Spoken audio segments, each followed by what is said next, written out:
So good evening, everyone. My name is Nofal Tamimi, one of the team members of Dubai Startup Hub team. And with me today, my colleagues Natalia Secheva, Manager of Entrepreneurship Department, and Kimberly James, Project Manager of Entrepreneurship Department, and the moderator of the session. On behalf of Dubai Startup Hub and Dubai Chamber and our partner from Virtuzone, I would like to welcome you all to the networking series event session dedicated to subject social impact. So before we start, let's run a quick poll which has been popped on your screen. We will appreciate if you can just fill it to see who we have with us from the audience. In the meantime, I would like to remind you that you can type your question during the session all the time, and we'll be addressing the question during the Q&A part. So without any further ado, let's start our session, switching to you, Kim.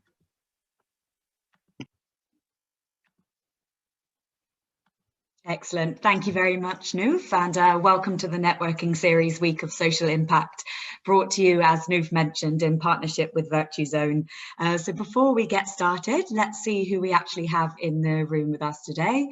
I believe the majority are entrepreneurs and founders, which is fantastic, and one investor joining us tonight, so welcome. Allow me to also introduce Dubai Startup Hub as well. We are the entrepreneurship department within Dubai Chamber of Commerce, and our mission is to provide clarity in your startup journey. And we work with entrepreneurs and founders in the UAE and worldwide, providing our services via a set of dedicated programs. And our objective with this networking series is to share knowledge and bring into the spotlight experiences by amazing founders that are shaping their respective industries, to create networking opportunities for attendees like yourself. And accordingly, after the session, you'll be invited to express an interest on who from today's audience you'd like to connect with, and we will introduce you. And last but not least, we will be equipping you with a sector guide on how to actually start a business in the social impact sector in Dubai. So again, you'll receive this from our team early next week. And now let us kick off our panel discussion for this evening. And before we meet tonight's founders, I would firstly like to introduce Nadine Halabi. She is the Business Development Manager of Dubai Business Women's Council. Welcome, Nadine. It would be great if you can share with the audience a bit of an insight into the role of the Women's Council and how you are actually supporting startups in the city. Thank you, Kim, and thank you to the team at Dubai Startup Hub. As Kim said, I am the Business Development Manager at the Dubai Business Women Council. We also are one of the initiatives that fall under the umbrella of the Dubai Chamber of Commerce and Industry.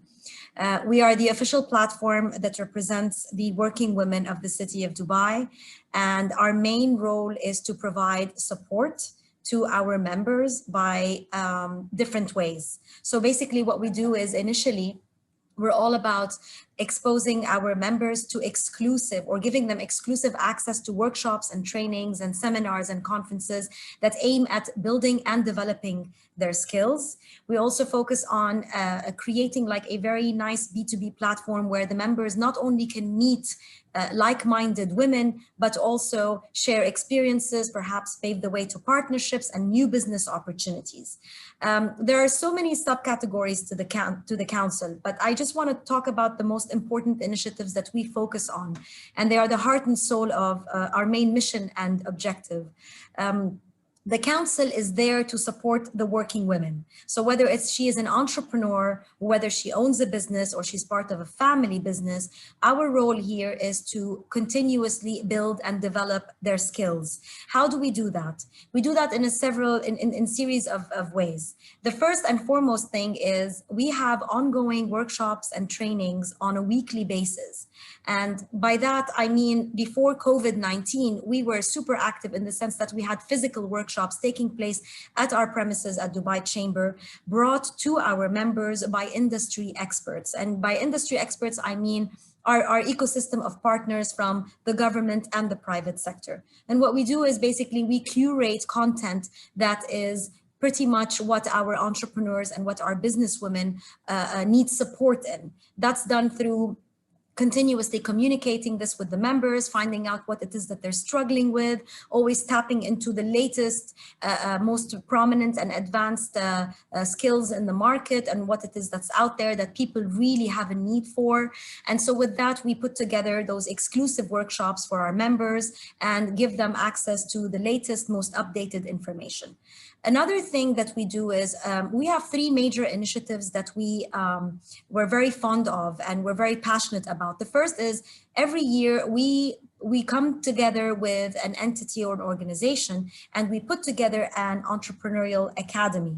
And from the sound of it, yes, it is an academy because it basically helps all the members who join this program to know about what it takes to either set up or scale up an existing business. And usually these academies are over a period of 10 to 12 weeks, whereby every single week there is an extensive workshop going on, focusing on one aspect of the business setup. So anything from the financials to marketing and communication, hiring, legal aspects, marketing, everything that falls under the umbrella of the business, we provide that to our members. Another thing is our mentorship program that was launched in 2014. And what we do is we engage our ecosystem of partners, whereby we invite the men and women from the government and the private sector who are already our partners to come on board and dedicate a few hours of their time per week, while we pair them with the respective mentees who happen to be members of the Dubai Businesswomen Council. So by that, our members have access to proper mentorship. They will be paired with people who can really help them make a difference or help them overcome a certain challenge in their businesses. And we take this very seriously because the selection and the pairing process is quite, it's quite a large, extensive process, whereby not only do we make sure that the entrepreneurs who are applying for this program have an objective that they want to achieve, and once we do that, we also have to go through the right process of pairing them with the right mentor. And we've been very lucky in the sense that we've managed to have 2 cycles of that mentorship program. They were proven very successful. We mentored over 80 women who are all part of our network. And the results have been, from strength to strength and obvious success. The interesting part about this is, although we are called the Dubai Businesswomen Council, many of our facilitators and many of our mentors happen to be men. So this is like a false misconception that I like to highlight every single time. Membership is open for women, working women, but those who endorse and support the council with all its activities and initiatives could be men. And we actually do welcome men a lot, because we also believe in another pillar, which is also something that we're very active about, is gender parity. So we believe that society cannot function on 50% of its population. We need the other 50% to be engaged. And so this is why all our facilitators and the contributors are most of them are men, if I may say.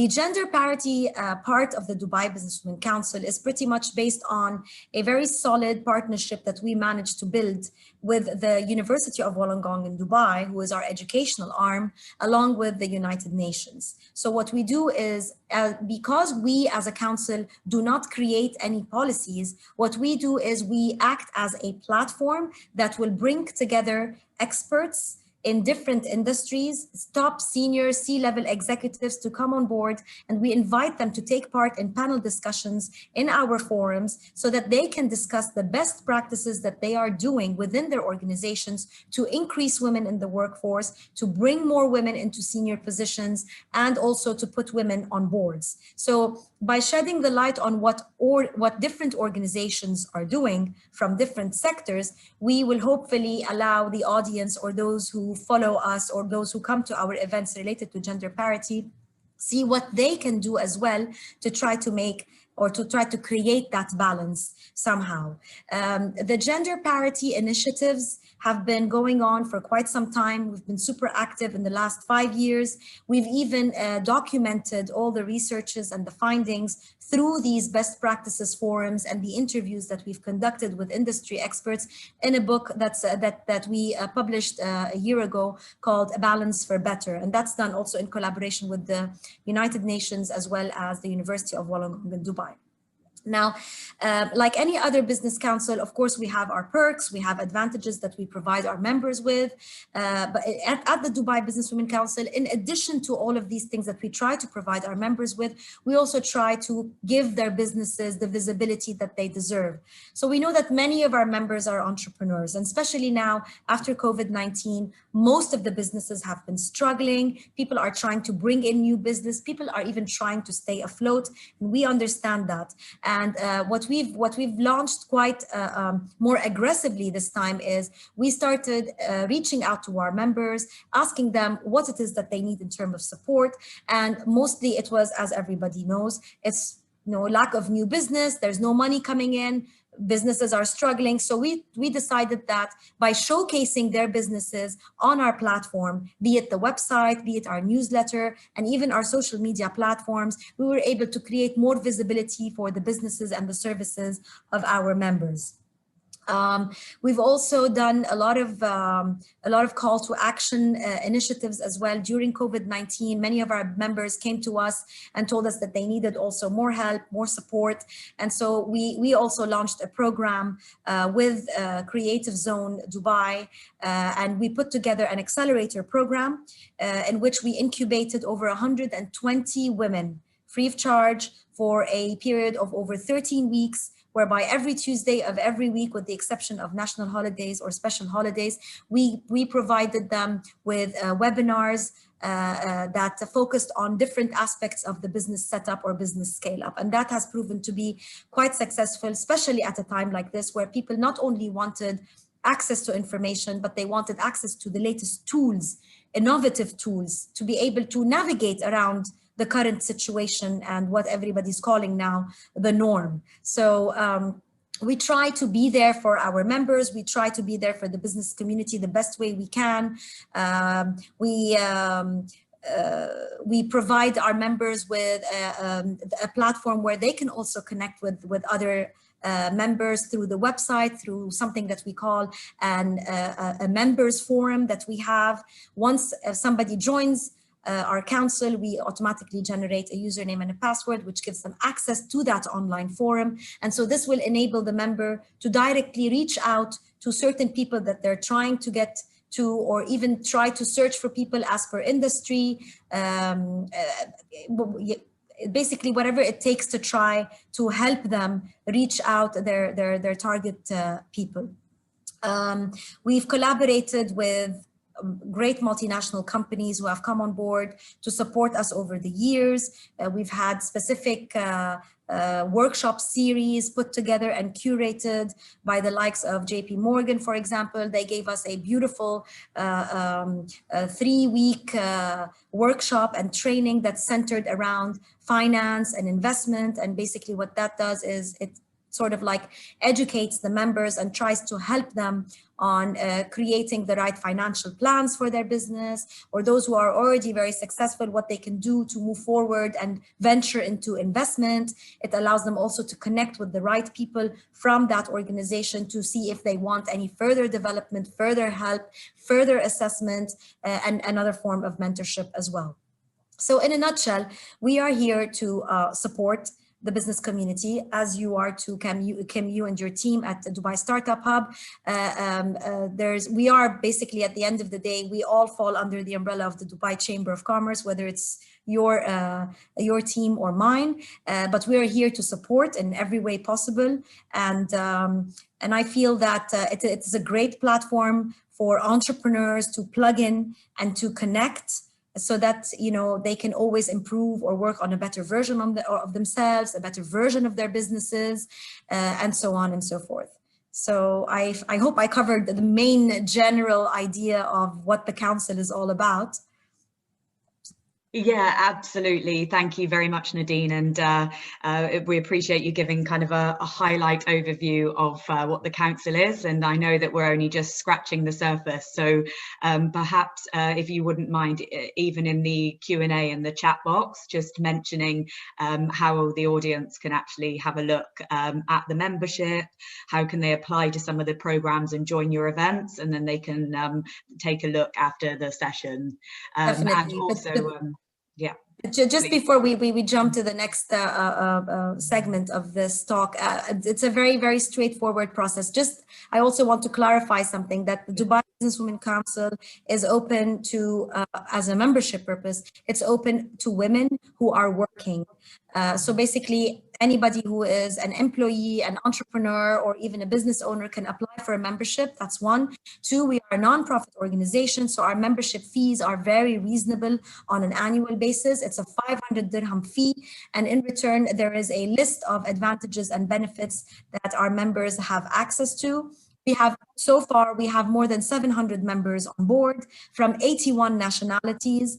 Most of them, if I may say, are living here in the UAE, but there's also a certain percentage of our members who live abroad. And since COVID-19, we've had more and more women who are applying for membership with the Dubai Businesswomen Council who don't live in Dubai. Because, as you know, Kim, these days, we're all connected digitally. So it doesn't really matter if you are geographically present here. We are all connected somehow. And so it makes it a lot more easier to tap into our platform and the council. And I'll be happy to type in the website. And on the website, we have a clear instruction on how they can actually apply for a membership. It's a very simple and straightforward process. There's also our contact numbers. People can reach out to us, and we'll be more than happy to furnish them with all the information they need in terms of assistance. That would be amazing. Thank you very much, Nadine. And if I can just ask that you stay on the line, because after we move on from the founders section, we'll open the mics to the audience for some Q&A. So that would be great. Thank you, Nadine. So moving on now swiftly to the founders that we have with us tonight, and allow me to introduce you to both Avira Tharakan, he is the founder of Docswallet, and Sophie Smith, founder of Nabta. Welcome both. And firstly, if I can ask you to introduce yourself and briefly tell us about your current startup, that would be amazing. I think ladies first in this situation, if Sophie is back yet. Yes, I'm here. Sorry, my video appears to be disabled, but my microphone is not. Okay, fine. Mariam, if you can just change the settings, but Sophie, please, the mic is yours. So my name's Sophie Smith. I'm the co-founder and CEO of Nabtahealth. We are a hybrid healthcare company for women, meaning that we combine the best of digital and traditional healthcare to help women diagnose and manage underlying health conditions. Our mission as a company is to empower women to manage their health with privacy, autonomy, and convenience, and ultimately to make healthcare affordable and accessible for all women. We're headquartered in Sharjah Research Technology Innovation Park, which has a sustainability and impact mandate, very proudly aligned to 3 UN Sustainable Development Goals. So number 3, good health and well-being. Number 4, quality education, and number 5, gender equality. And I've spent the last 7 or 8 years of my life now in social impact, building impact businesses, of which Nabta was the birth. So yes. Excellent.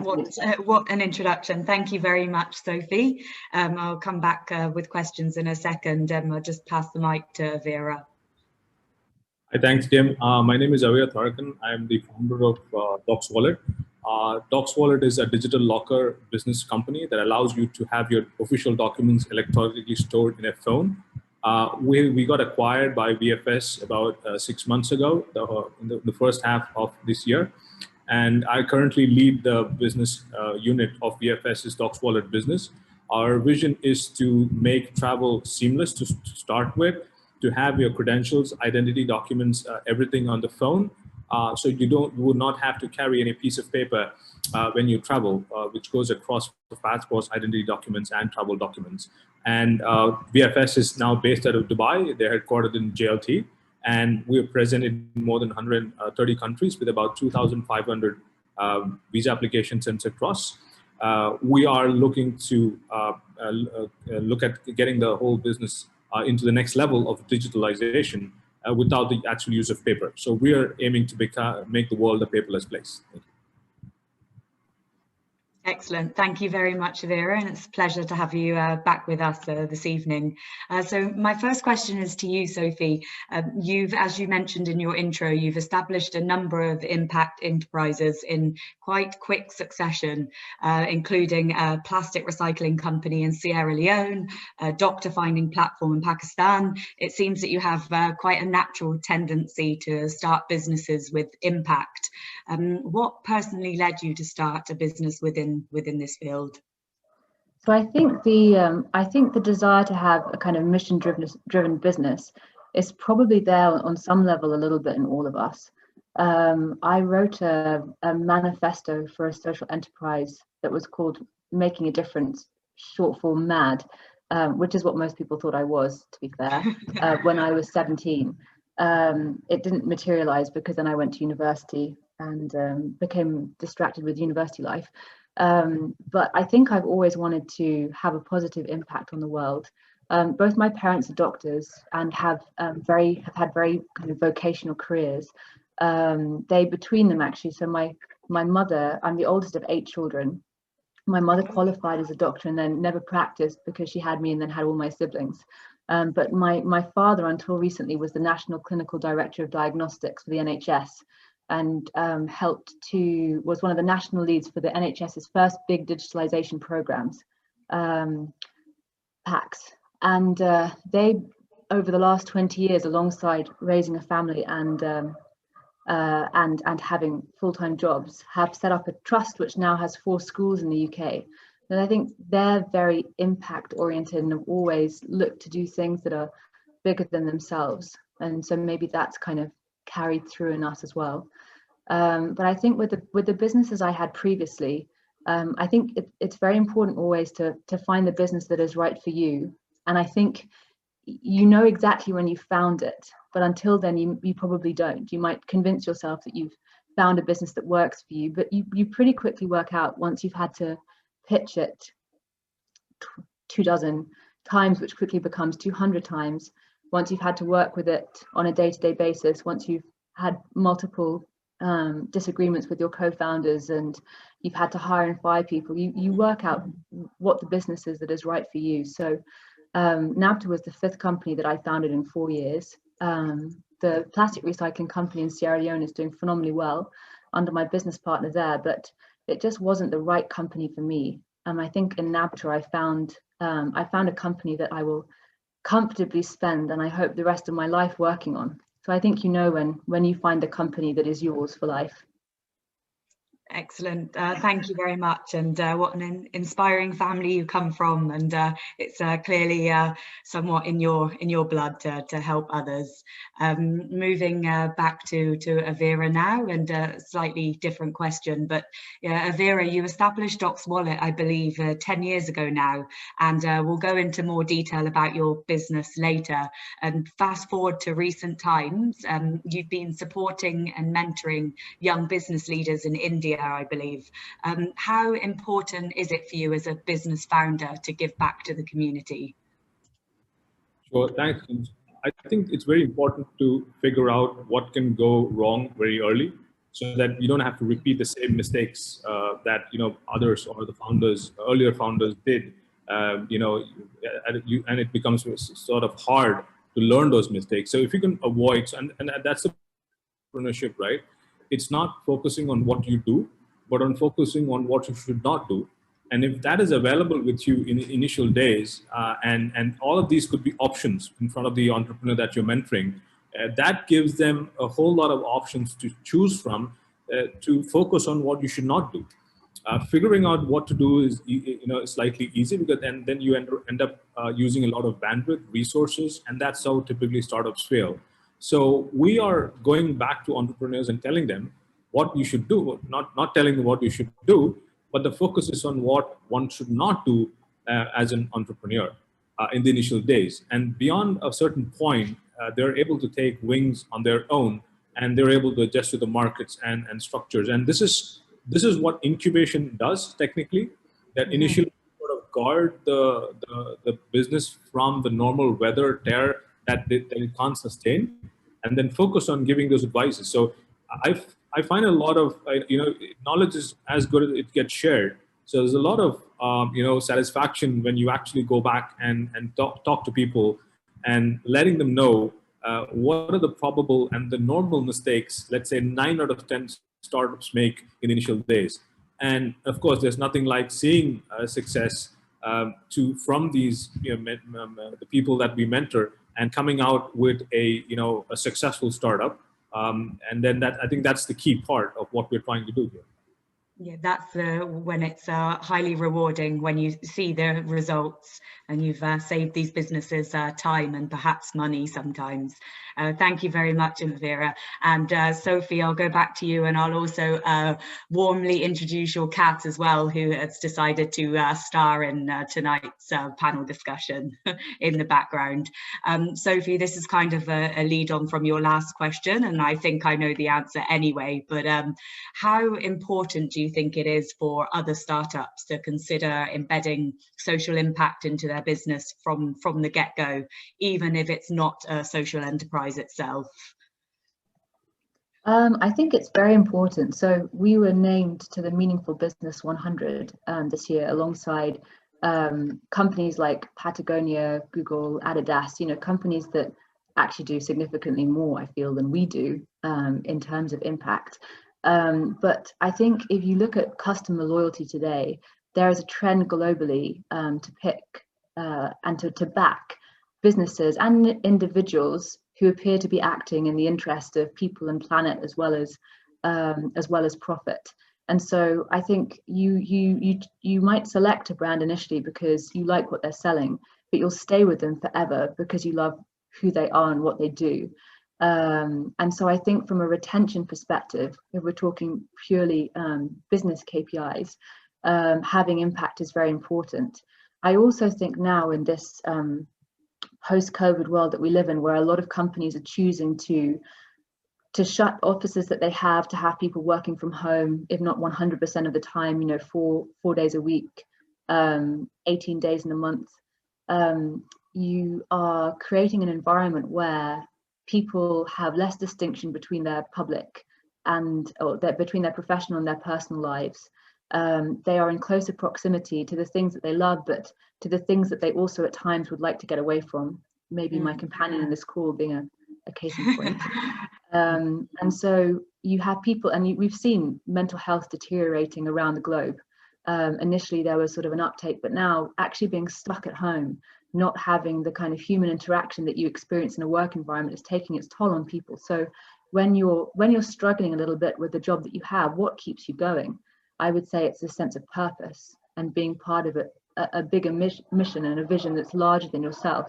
So I think if companies want to retain individuals, want to keep people motivated, want to attract the best talent around the world, you've got a slightly different target audience now. You've got people who are at home, and a lot of the color that they had in their life in terms of human interaction is gone, and you've got to substitute that somehow. And it's not necessarily by endless games of virtual bingo or virtual quizzes. Like giving people a sense of purpose, something that they want to get up for and turn on their computers for in the morning, is just, if not significantly more effective in the long term. So I think, yeah, there's already been a trend towards social impact social enterprises or companies with impact.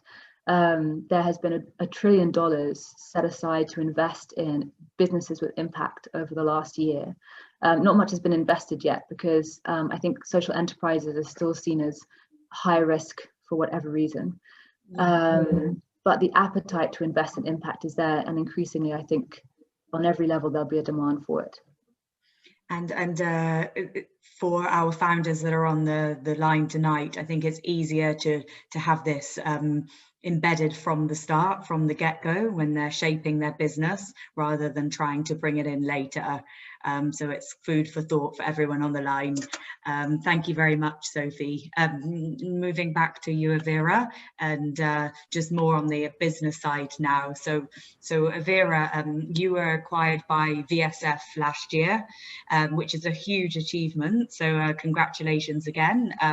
For anyone on the line that doesn't know what VSF is, it's a global company managing visas and passports for government and diplomatic missions.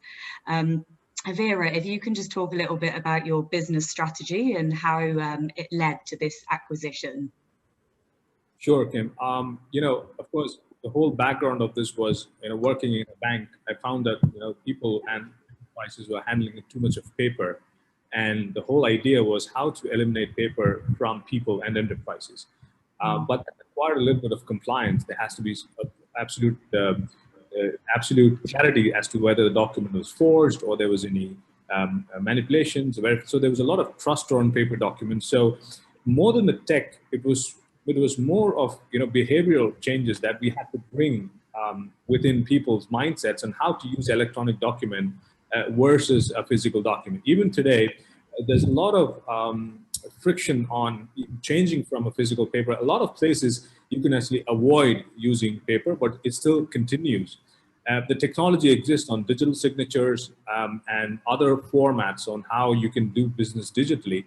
And in 2016 is where, you know, apart from Bitcoin, blockchain really started picking up that it could be used as a technology for trust. And here we think of it as more of a technology, but really trust is really about what people think about something. You can never ever bring in a technology where the trust is not there. So in my business, it was mostly not about inventing technology or creating something new. It was about changing people's mindsets, right? And that's why, being from a non-techie background, I was able to create a so-called technology company. But what we really did was to change the way that people think. And how can I use a passport on a phone? How can I use a driver's license on my phone? How do we work with governments to accept digital copies of documents? And then slowly realize that companies such as DocuSign, which is now, I think, valued about 5 or 6 billion, if I'm not wrong, they're just about 10 years old or 15 years old. It's listed in the US stock market, and they just do, you know, electronic signatures. So that's just one part of the business that we were looking at. So we found it was a large opportunity. And now with VFS coming in, the acquisition is, by the way, also part of a social impact, because we get to give our product to more than 25, 30 million people every year, compared to the few hundred of thousands, which I would have done as a startup, right? And to see how 25, 30 million people would react while using a product, you know, of course, the finances and the returns was there. But really, what is it like when 20, 30 million people start using the product that we used? And that's going to be the real, you know, the real achievement that I feel is when that happens, and it's still happening. So if you look at the acquisition and the sale out to VFS, you know, you have to have the social mindset to do that. That how do you impact 30 million people in the right way, that they don't have to carry a lot of papers, they never get lost. People lose a lot of time in applying for documents, right? And that's a strategy. It's all about, you know, freeing up people from friction that makes them to apply for every document, like your degree, like your business license, for your electricity in developing countries. You know, the rights to a lot of rights depends on these documents. And our vision is to make that process seamless and frictionless. And on the way, if you're able to make a few dollars by saving them a few hours of time, you know, that's really the success that has come in. So it has to definitely be a balance between the business and the social. If you just focus on business, you know, that's not really a long-term strategy, at least for me. Excellent. Thank you very much, Avira. And I mean, impacting 30 million people, exciting times ahead in the next 12 months for you. So best of luck with everything. And just to go back and close with one final question to you, Sophie. So you started Nabta with 2 co-founders, I believe, and then expanded to 3. What's more important to you when looking for a co-founder? Would you say it's more the passion for social impact that you have, or the relevant business skills? So it's not necessarily either, actually. I think you have to be aligned to the vision and the mission and the values of the company. So our, I mean, we have now 6 core values, energy and empowerment probably being 2 of the key ones. Relationships as well. You know, we're actually a very, I would say, family-centric firm in many ways, and that the Nabta team is very much a sort of Nabta family. And I mean, ultimately, what we're doing at the moment is helping couples to diagnose and treat reversible causes of infertility, so to start families. I think with, I think especially when you get into fundraising mode, the co-founder relationship can be presented to you as a straightforward thing. And the reality is that it isn't, because people evolve, they change, circumstances change, life goals change. And to try and keep your company static at a point in time is to deny the fabric of society and how fundamentally as people we operate. You know, we started as 2 co-founders, myself and Dr. Masad Al-Razuki, who's a maxillofacial surgeon by training. And we actually then brought on board a 3rd co-founder. So I'm a I guess a businesswoman and a technologist in terms of my background. Masad's a doctor. We have a platform that is very technical, not just from a technological standpoint, but also clinically and scientifically.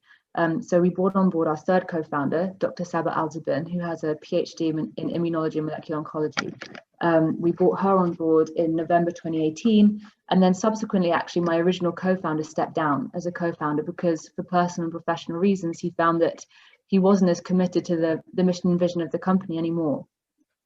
And, you know, I don't think there's anything wrong with that. I think having a co-founder, someone who you can bounce ideas off, is very important. I think having an active board and having a board from fairly early on with independent directors who again can be a sounding board for you as much as anything else and can guide you and also provide, even from the very early stages, some corporate governance and structure is a very good thing. I mean, one of the things that I learned from previous companies that I had is also having an advisory board with the kind of, for us, we have 15 really stellar advisors from strategic, clinical, technical and scientific backgrounds. You know, it takes a village to raise a child, but it takes a village to raise a company as well. And so I think, yeah, co-founders are definitely important, but you shouldn't try and stop people growing and changing. And as a company, the worst thing you can do is try to hang on to somebody whose heart is no longer in the business.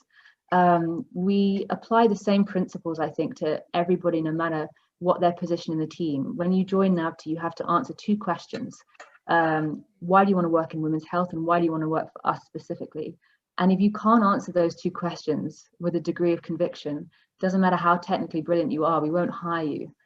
Because again, you know, when things get tough, it's that alignment from a core values perspective that will keep people there and keep them motivated. So yeah, I think, again, co-founder relationships are complicated, and I think to pretend that they're anything other than that is, again, to deny the essence of human nature. But you know, you can work with them. They are wonderful and enriching too. Excellent. Thank you very much, Sophie. And I think perhaps we will have a few questions from the audience to follow on from that question. So on that note, I think I will actually open the floor to the audience now. I see a couple of questions have come through in the last 10 minutes or so. So I just want to say for everyone on the line, if you do have a question for Avira, Sophie, Nadine, please do write it in the chat or the Q&A, and my colleague will unmute you so you can ask. I see one coming through from Christy Devi, talking about what resources are available for women businesses, female businesses in Dubai. Perhaps I can open the mic to Nadine to answer that. And Christy, if you can unmute yourself, you can ask the question live if you like. Thank you. Hi, Christy. Welcome. Hello? Hello, I'm here. Yes, Great, regarding your question, what is it exactly that you want to know? Well, I have Available for women businesses. I have a consulting startup, and I'm considering moving it to Dubai. So I just wanted to know what type of resources that I can initiate my research. Oh, Sorry, I just wanted to jump in then. Christy, I believe the line is cutting out slightly. This is why we're struggling to hear. So we have your question in the chat box. So let us respond via message now, okay? I just want to jump in and say something very generally, Kim. Christy, if you're looking at moving to Dubai and you want to understand what the business ecosystem is like, there are plenty of ways to do that. In my opinion, the best way is to speak to somebody who has actually set up a business here in Dubai and find out, as they say, from the horse's mouth what the experience is like. Everything from setting up through a trade zone or through a company like Virtuzone or Creative Zone or many of those, up until the actual creation of the business, moving forward to what it's like to what is it, how difficult or how easy is it to partner up with people, to bring clients on board. The question that you asked is very, very general. If you had a more specific, or if you can narrow it down, maybe I'll be able to help you. But from a very general perspective, in my opinion, anywhere in the world, if somebody plans on moving, whether you're planning to move with a family or move to set up a business, the best way to find out what it's like is to actually ask people who are in it or who have been through it and try to find out exactly from them what the experience is like. And then you can take it from there. But if you'd like also, we'll be more than happy to connect with you as the Dubai Businesswomen Council and provide you with more information around that, because there are other things, other people, other networks that you can tap into for support. Excellent. Thank you. Thank you both. A question that we often have, and I'm going to fire this towards you, Avira. When we have businesses that we work with that have recently been acquired, the community is always excited to hear about what projects you're going to be working on next. I believe you are working across multiple businesses at the moment, right?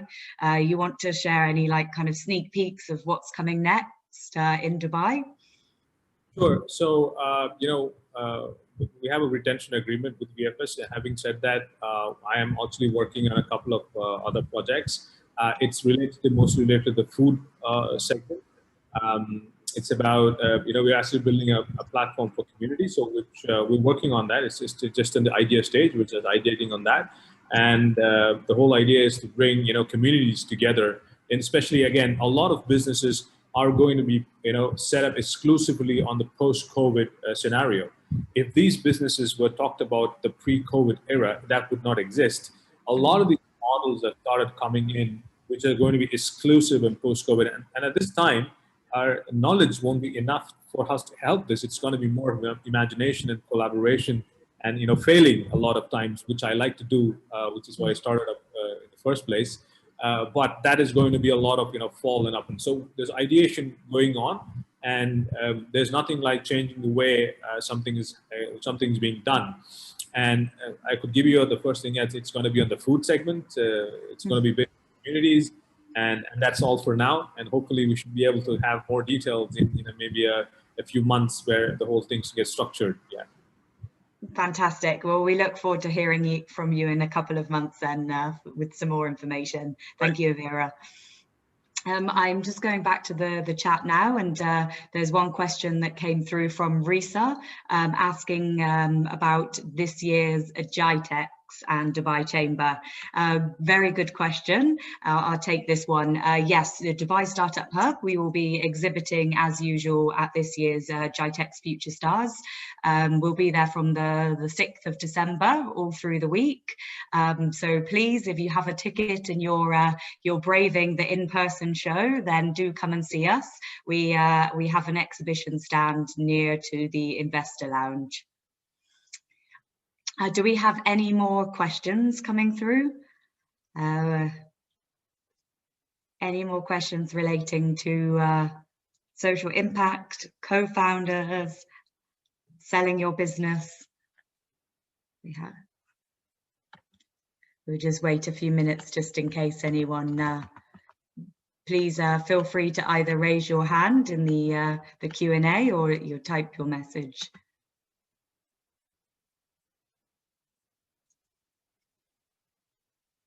Okay, we have one question coming through from Jania. Excellent. Jania is asking, she would love to hear some tips on getting seed funding from angel investors in the UAE. Okay, so just to let you know, Dubai Startup Hub, Dubai Chamber, we do not directly fund projects. However, we have a knowledge hub on our website. We have panorama publications that are dedicated to raising funds and acquiring money in the city. So we'd recommend that you take a look. It links you to all the support services available. We recommend that you reach out and connect with them directly. And perhaps I can also ask, I know Avira, you're based over in India. Sophie, you are here. If you have any comments to add, perhaps you fundraised locally, feel free to chip in and offer any pearls of wisdom. Sure. Yeah, we did a seed round actually with local angels last year. So I would recommend as a starting point, if you're looking for seed funding, reaching out to some of the local angel investment networks. So Dubai Angel Investors, which does monthly pitch nights on the second Tuesday of each month. There's the Women's Angel Investment Network, or WAIN. There's a new emerging markets angel network, iman.tech, that you can reach out to. And we are working now with the park where we're based on setting up a Sharjah Angel Investment Network. So there are several of them and they are active. And you can see the sorts of companies that they've invested in and the amounts that they've invested. I think in general for entrepreneurs raising seed stage rounds, it's important to remember that at your stage where you are getting a product to market, unit economics don't matter. The thing that investors at pre-seed and seed stage invest in is you as an entrepreneur and your team, and in the mission and the vision of the company. Obviously, you have to be able to provide evidence of a market. Some competition is usually good because it proves that the market is there, and they want to be able to, investors want to be able to see that you're capable of forecasting revenue generation. But at the seed stage, they're really investing in you. And I think there's a lot of the sort of, still, I think there's a legacy Silicon Valley mentality which says that you have to be a certain way and you have to pitch in a certain way and you have to focus on certain things in order to secure investment. I don't believe this to be true at all. I think the most important thing as an entrepreneur is to be authentic, to be you. Yes, there are things that you can say more of and there are things that you can say less of. And yes, you can put yourself and your ideas in a format that people are familiar with, but you should always be true to yourself, particularly as a social impact entrepreneur. And so, you know, working out how to kind of reformat and present the authentic you is the most important thing. And yeah, I would suggest the angel investment networks practically in terms of identifying potential angel investors is a good place to start. Thank you very much, Sophie. And Avira, do you have anything to add before we close the question? So we raised significant amount of capital from UAE in 2014, which was the largest raise. We actually successfully returned the money as well. But as I go with Sophie, it's going to be just you, because the initial stages, it's probably not the idea. It's probably the people that they're investing in and it's very important to be authentic. And you have to network as much as you can. It could be with your former colleagues, it could be with your friends. You have an idea which could just change the world in a different way. And you could probably go to these people and have meetings. It could be as small as $10,000, $20,000, $100,000. It doesn't matter. But you need to really have that kind of a real committed idea, and then increase the networks. And that's how we raised it. We started asking people, do you know investors? And at that time, angel investing was not as mature, I guess. But now, as a lot of these forums have started, they also help you to curate these informations in the right way that they would like to see it. In most of the time, that mistakes that we do is we keep a format that's probably we've been using in some way. But how do you translate it into something that an investor would like to see? So one of them is probably you could work with a few experts at a very normal value on how to curate these investments. So you could really pitch it into 2 minutes as what we call the elevator pitch. The term was probably used a long time. Elevators, if you use the elevators in Dubai, you probably have a lot of time since the buildings are pretty, So yeah, I think you have to look at the angel forums as well as network, and I think that's important why the chambers also offer such networking opportunities. You'd be surprised how angels invest over just a cup of coffee versus a very large business plan. So two things: the angel networks and your own networks are very important to raise the angel funds. And currently, apparently, there are a lot of investments available. Because of COVID-19, there are not very avenues where people can invest money. So if anybody sees a sense of a pretty good project that you can present, you would be a lot better off now asking for money now than you would have done maybe a year and a half ago when there were so many investment avenues across. So I think that's the way that I think probably can raise the angel funds in the UAE. Thank you both for the practical tips. And I think as we close the session, I will just ask you if you have like one final piece of advice for perhaps some of the startups on our line tonight that are thinking about setting up a venture, either within the social enterprise field or a different industry entirely. You have any final words of wisdom for them based on your experience? Avira, I will keep the mic with you firstly. Yeah, I think, as I mentioned earlier, a lot of these business models that have come up post-COVID is very important. It's going to be a first mover advantage, and the people who take risks early are going to survive. It's changed industry across education, entertainment, travel, tourism. It's changed across the board, and anything to, and specifically add a little bit of digital across this. It's going to be a real winner. So I think it's the best time. And the two other things are, sadly, people are getting laid off globally. So there's a lot of talent available for you to pick and choose at a very nominal cost as compared to people not willing to work with you because they have a secure job. Right now, in many places, there has been a lot of layoffs. A lot of bright and talented people are out there. You can connect. You can get co-founders at this time. And again, the second thing is about the amount of investable avenues, which is not there. There is money for investments. So this is the best time to start up.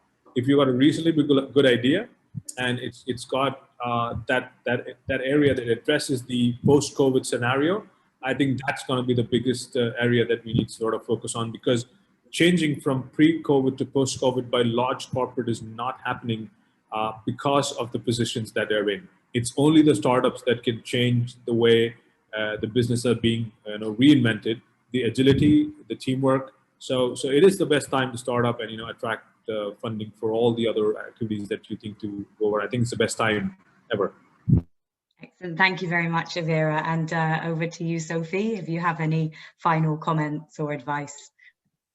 I would say if you're thinking about starting a business, either you're in a corporate job or you're not working, or you're working for another company, or you have another company and you've got an idea and you think it's worth pursuing, go and have dinner with somebody whose opinion you really trust, somebody with a lower degree of risk aversion.